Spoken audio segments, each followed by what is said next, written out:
Hi everyone, and welcome to this video lesson that I've prepared for you because obviously I knew that I was going to be out of work today. Unfortunately, I've got childcare issues. I've tried to make you a lesson that closely resembles, as best as what I can, what we would do together if I actually was in the classroom with you. It goes without saying that please complete all the tasks and activities that I've set to you to the highest standard, please. Obviously, we are already a little bit behind schedule anyway, so I don't want us to get any further behind with me being off.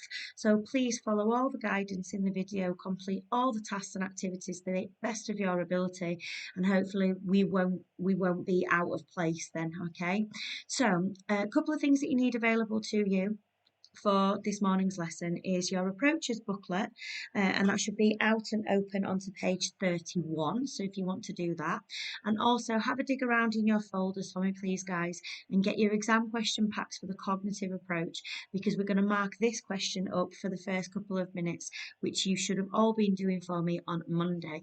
So pause this video here and just get yourself sorted with the relevant bits out in front of you. Okay, so let's kick off then with just a bit of a refresher of the cognitive approach. So you've done this question for me, or you should have done this question for me last period on Monday, and it was asking you to explain why Michael might think that Charlie is displaying a confirmation bias. So it's worth 3 marks, and you can see on the right hand side the mark scheme states that you can get credit for any of the following bits to your answer. So a confirmation bias is where we actively seek out information, and that information is used to confirm our already existing beliefs, and we choose to ignore anything which contradicts it. So you can see there it says we ignore anything that doesn't agree with our preconceived notions. That just means our pre-existing beliefs. And the reason why we think that Charlie is displaying a confirmation bias is because it says in the stimulus that she is surprised by her findings when she does her own research. So we think therefore that she is displaying confirmation bias. So she's actively seeking out information that supports her view rather than goes against it. And when she does see something that goes against it, it surprises her. So give yourself a mark out of 3 for what you did, and then add on anything that you think was missing from your answer. And at this point, we're going to move into our next approach, okay, social psychology. Now, obviously, I did set you some midweek drill to do for today's lesson, which we'll double check on Monday. But you have already had a bit of an introduction to some of the key concepts, all right, from the social approach. But before we can go any further with the social approach, we obviously need to clarify the key assumptions, okay? So there are 2 key assumptions for you to kind of get your heads around here. We've got our behaviour is influenced by social context, and we've got our behaviour being influenced by cultural context. So these are on page 31 in your booklet, and we're going to go ahead and fill in key assumption number 1 to begin with. That is that social psychologists propose that behaviour is affected by social context. We are influenced by the people around us and the environment rather than being affected by our own personalities and our own dispositions. So the assumptions for this social context are threefold. 1, we assume that group pressure may influence an individual through something called conformity. 2, we assume that power and status might influence an individual's behaviour through authority or obedience to authority. So pop obedience in there for me as well. And social situations being the most powerful force upon behaviour rather than our personality. So our personality doesn't make that much of a difference when we're trapped in a difficult social context, because the social situation can often overwhelm us, okay? So that's key assumption number 1, behaviour is affected by social context. Key assumption number 2, you're going to do a little bit of background reading for me here, is this notion that alongside social context, we are affected by wider cultural and societal backgrounds, okay? Now, when we speak about cultural background, we often categorise it into one of 2 headings. People belong to either individualistic culture or collectivist culture. So you now need to pause this video and hit the link in the assignment, which takes takes you to a page called Psychology Fandom, and I'd like you to take some decent notes on the differences between individualistic and collectivist culture, and I'd like you to also include, please, some examples of countries which would be classed as individualistic and collectivist. So pause that there. That should probably take you about 5 minutes. Okay, so the next little chunk in your booklet is actually dedicated to conformity, which if you've done the midweek deal for me, we should already have those pages completed. Now, if you need to take a further kind of 5-10 minutes, I think you'll have enough time this morning to do it, just to do a little bit of what we would call show and tell. Have you all got the same things filled into your booklet? Did you all get the same answers for the 2 tasks that I asked you to complete? So again, if you want to pause that here and just have a time or an opportunity to double check this against the other people in the class, that's absolutely fine.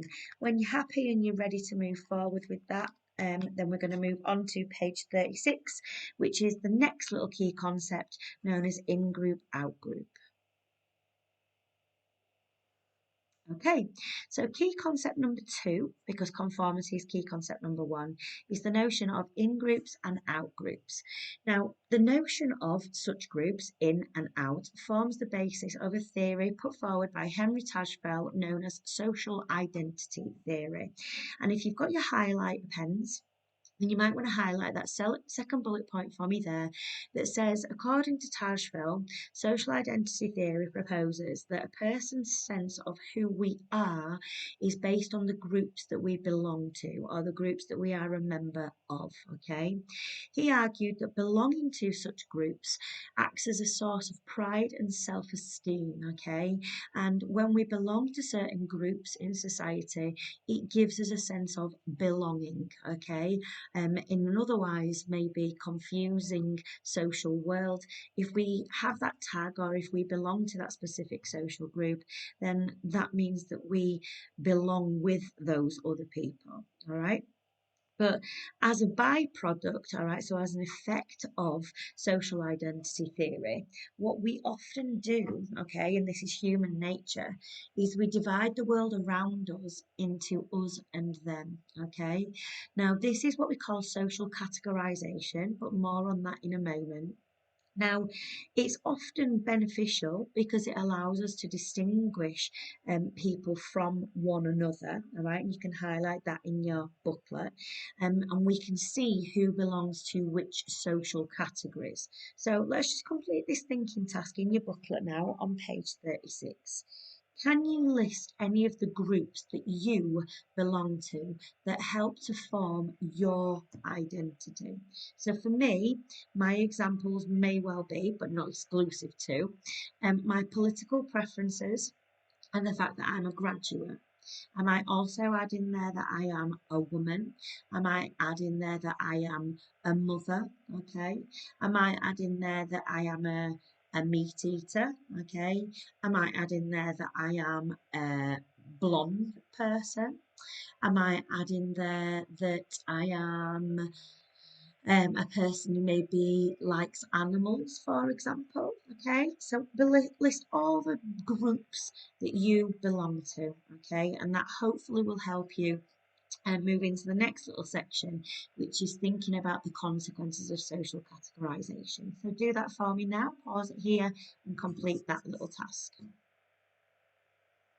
Okay, so Henry Tajfel not only proposed that it is an inherent aspect of human behaviour to want to categorise people into kind of in and out groups, but what we also do in doing that is we tend to exaggerate a couple of things.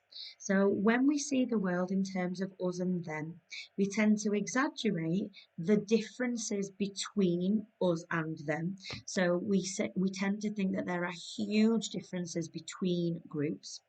And what we also do is we wrongfully, most of the time, assume that everybody who belongs to that group has got huge volumes of similarities, i.e., if they all belong belong to that particular group, then they must share every single aspect of their personality. And like I say, we do this wrongfully, but it is very much human nature to make these assumptions, to over exaggerate the differences between us and people that belong to a different group, and then exaggerate the amount of similarities that everybody in that group also shares. So this is known as in-group us and out-group them. And it states that as members of an in-group, we actively seek out negative aspects of somebody who is different to us. Thus, it enhances our own self-esteem. It makes us feel better about ourselves. So some examples of well-known in-group, out-groups from history would include the following. In Northern Ireland, you've got Catholics and Protestants. In Rwanda, which you're going to learn more about later in today's lesson, you've got the Hutus and the Tutsis. In Yugoslavia, you've got the Bosnians and the Serbians. In Germany, you had the Nazis and you had the Jews. In politics, you've got Labour versus Conservative. In football, maybe Liverpool versus Man United. Gender, males and females. Social class, middle class versus working classes, okay? So just pause for a moment here, discuss it in your pairs or in your groups. Can you think of any negative effects of having the in-group, out-group mentalities? Look at some of the examples that I've given you. Can you think of any of the negative consequences that have come out of thinking of those people in those terms? Pause this here and then we'll go through some answers. Okay, so hopefully you've taken a moment there to maybe come up with some of your own ideas, but I will just tell you what I kind of expected you to pop in there. So, in-group, out-group makes us believe that we have nothing in common with the out-group at all and that we can never get along with them. So, for example, a Liverpool fan genuinely believes that they don't have anything in common. It's deep-rooted that they are there to dislike Man United fans and that they could never ever get along with them. Furthermore, when you adopt an in-group, out-group mentality, you genuinely believe that you will never be able to understand their point of view. Okay, so any of the political ones, such as the Hutus and the Tutsis, the Catholics and the Protestants, the Labour versus the Conservatives, the Jews versus the Nazis, you cannot get on board with their point of view, or you genuinely believe that you'll never be able to do that. And also, we can get frustrated with their viewpoints, and that may be one of the reasons why, in some of these cases, it has potentially turned into acts of violence, acts of genocide, acts of war. Okay, so we can turn against one another when we see people as being different to us. Okay, so to further the idea of in-groups and out-groups, we need to now state what we mean actually by social categorisation. So go ahead now and turn onto page 37 and add all of this information into the space at the top of the box. So just do that now for me. Pause this and do that now. Okay, so as it says, not only do we separate people on the basis of us and them, we also put people into groupings based on what we assume are their characteristics. Now, these are usually physical in their nature, it has to be said. So you should have written down the examples: age, gender, ethnicity, clothes, haircuts, all right? So that's the original definition. However, I'd also like you to add these annotations to the very top of page 37 as well. Or if they're already in your booklets, then let's just go ahead and highlight them, okay? It's similar to what we've already said on the previous slide with in-groups, out-groups, but we perceive all people who belong to one category to be similar, and at the same time we perceive people in one category to be very different from people in a second category. So just re-emphasising that notion of what we exaggerate when we socially categorise people. Okay, now social categorisation, as we've already said, okay, is the process of usually taking physical characteristics to help us group people together. But social categorisation, when it's used wrongfully, can often lead to stereotyping. So you need the definition of what a stereotype is written into your booklets now. So pause this here and get that written in. So, a stereotypical view is a fixed and overgeneralized view of a person, okay? And stereotypes are generated when we perceive somebody as belonging to a specific social category. So, we all categorize people based on their physical characteristics. Like I say, it's a very innate part of human nature. But what comes out of that is stereotyping, okay? These are the overgeneralized views that we tend to hold based on people belonging to those groups. So I'd like you now to spend a few moments talking to the people around you and think about the stereotypical views of men and women, males and females. Okay, off you go now, pop those into your booklet.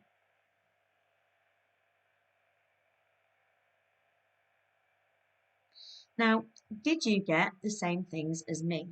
Did you get for females that there's this overgeneralized or stereotypical view that females tend to be caring, emotional, flirty, passive, smart, loving, happy, gossipy, helpful, and kind? Did you want to add any of those in, or did you get something similar? Okay. Did you get the same for men, the stereotypical view of males, that they are strong, loud, aggressive, overly confident, arrogant, dumb, stubborn, assertive, proud, dominant? Are there any more that you came up with? Okay. Remember what we're saying here is that these tend to be fixed in our minds and they are very much over generalized. All right. Let's do the same now for American and British people. Off you go. Pause this here, get your ideas written down.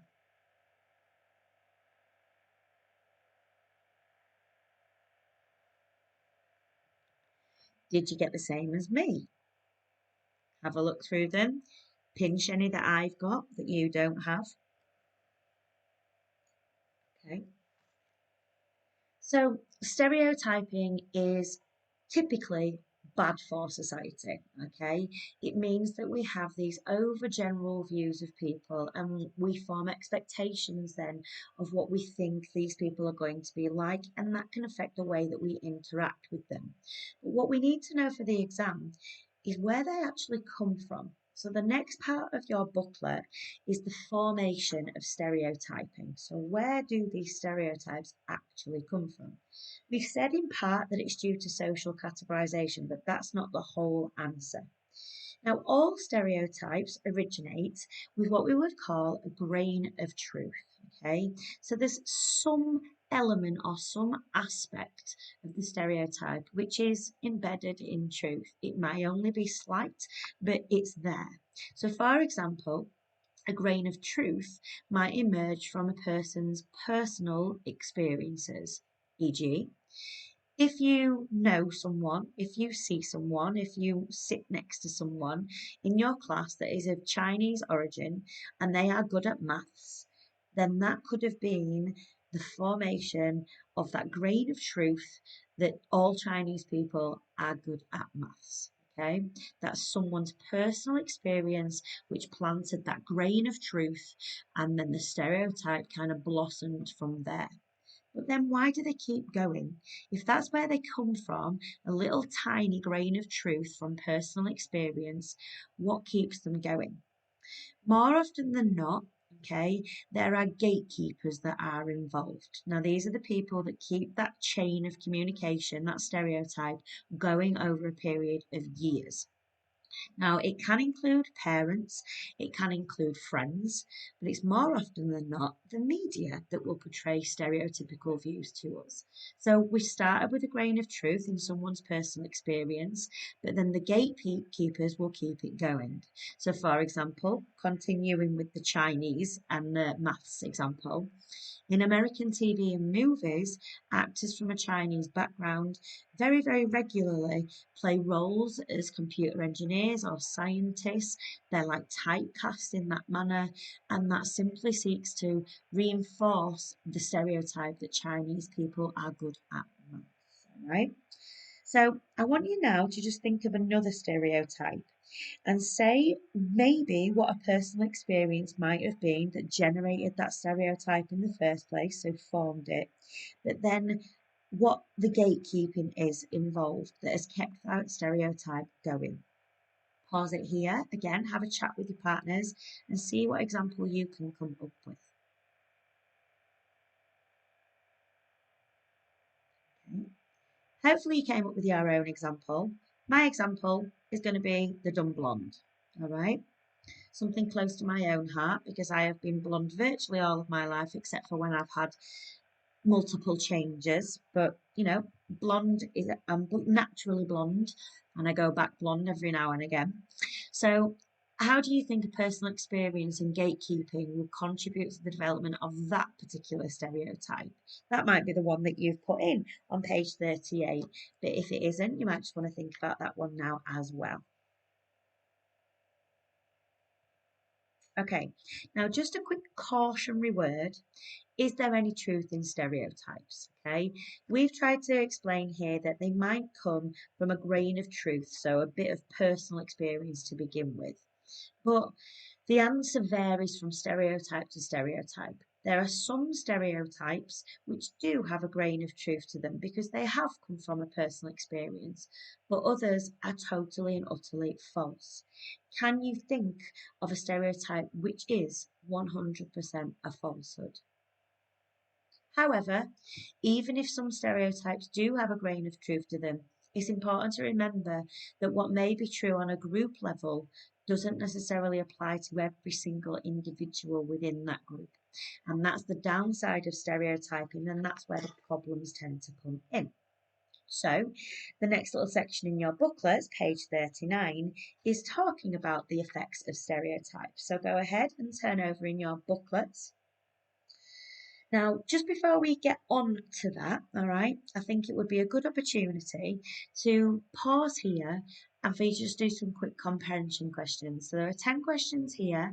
Do these on a piece of paper now, and then we'll mark them up on Monday. Pause here, and then we'll come back and have a look at the effects of stereotyping. Okay. So the effects of stereotyping, we're going to look at both positive and negative effects of stereotyping. Okay. So, with the first one, okay, it's that it allows us to rapidly assess a huge volume of social data. We're dealing with people all of the time, so social categorization and stereotyping allows us to instantly kind of break off or chunk off people into different groups and make some sort of assumptions about them. Okay, so you might want to pop into your booklet on page 39 that it saves time and cognitive processing efforts. Okay, so that's rapid processing is one positive effect of stereotyping. The second positive effect of stereotyping is that it can boost people's confidence. Okay, so you might want to pop in there stereotype boost. This is the idea that if you belong to a specific social group, okay, and there's a positive stereotype associated with that particular group, then you would actually experience a boost in confidence. For example, wearing glasses. Okay, if you belong to that social group, then that would give you a bit of confidence boost. Can you think what that would be? What is the confidence boost that you might get through wearing glasses? Moving into the negative effects, obviously it can lead to poor treatment by others, especially if it's a stereotype that's got negative connotations. It can lead to prejudice and discrimination, which we're going to finish off this lesson with. Okay. Other things that it can kind of do is it can negatively affect how we think about ourselves. Okay, so it can create what we call a stereotype threat. Okay, and you want to pop that into your booklet. This can lead to a loss of confidence, all right, and something called a self-fulfilling prophecy, where you believe that in the stereotype and you change your behaviour to fit the label that you are given. Okay, what can also occur is spotlight anxiety, where we perform badly because of the anxiety that we actually have by knowing that that stereotype is attached to us. Okay, so it creates a stereotype threat which can lead to self-fulfilling prophecy where you just live up to the expectation, and also it can create a spotlight anxiety where we'll underperform based on the fact that we know that we have that stereotype fastened to us. And then the third thing is that it distorts people's memories. We already know that false memories or reconstructed memories are all around us just because the way that memory works. But having stereotypes and social categorization can often exaggerate those things. Okay, so on to page 40. You've got 4 examples to try and figure out what they are. Pause this here and try and match those to the stereotype effects on page 39.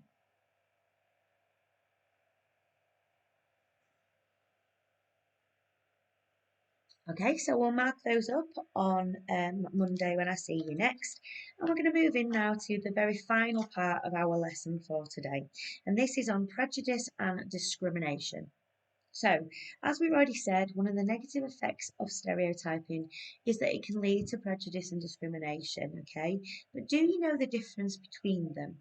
Answer that now onto the bottom of page 40, okay? Try to use your own words. What do you think those words mean? But remember, if we're saying what the difference is between them, then you should be including the word whereas somewhere in your answer. So everybody now, pause this here, have a quick chat about it. What do the two words mean separately? And can you write a comparative statement between them?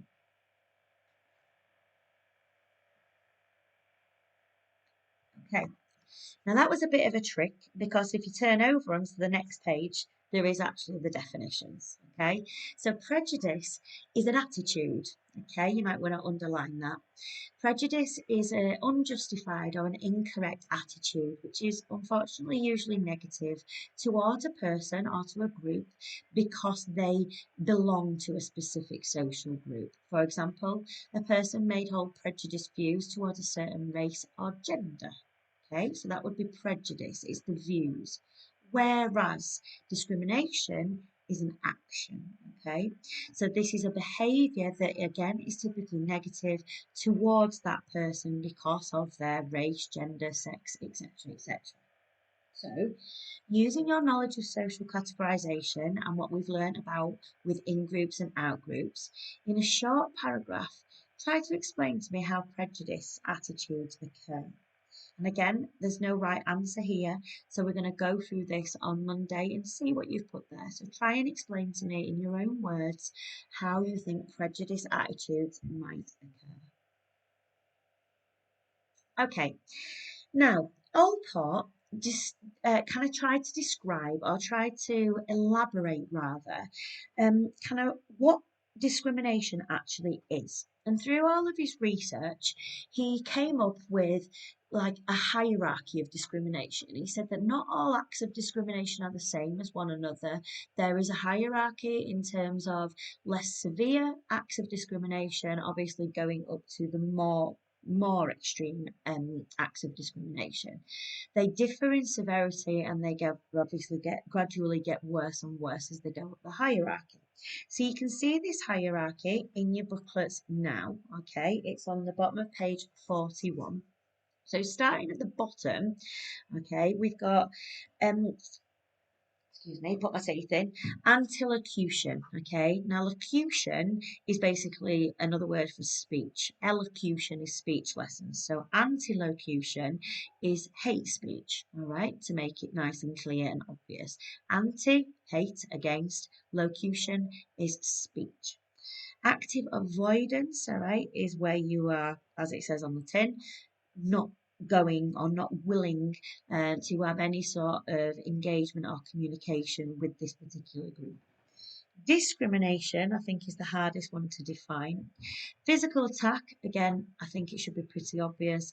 And extermination. Now, what do you think that word means? Based on just the labels of the hierarchy, one of the last things I want you to do is try and match on the descriptions, okay? So again, do that for me now. There is going to be the right answers in a moment, but just try and do it in your pairs first and see if you can pop those in the right places. Did you get them all right? Tick them off if you did get them in the right places. So antilocution is hate speech and making perhaps jokes about a particular person or group of people. Active avoidance, you're not intending to harm a person, but you are harming them, you're achieving that through isolating or moving away from them. Discrimination is to target and to deny people of opportunities. Physical attacks include hate crimes such as assaults, lynchings, which is hanging individuals, and vandalism. And then extermination are acts of massacre or genocide, which is the attempt to wipe out a specific group from society. Now, the final task that I'm going to ask you to complete today is on page 42 in your booklets. In the assignment, there are 5 different video clips that I have set you to watch. I'd like you to watch all of them, and then I'd like you to tell me which of those are the levels of Allport's scale of discrimination. There are no right answers to be revealed to you here, so again, this is another thing that I am going to be checking with you on Monday. So to finish off this lesson, you're now going to go ahead and watch those videos and say, can you match them? You obviously got a description as well to help you, but can you match them actually to the levels of the hierarchy? And that is it for this lesson, guys, okay? So hopefully you've been able to complete all of that work, and I will see you on Monday. I'm not going to be setting you too much, Dill. You've got a very, very short task to complete for me, which is the very back bit of the social approach known as self-concept. So I'm only going to send you a tiny bit of Dill for this week. So I'll see you all on Monday. Obviously, if you've got any questions about any of this stuff, then please just do get in touch. Okay, bye guys.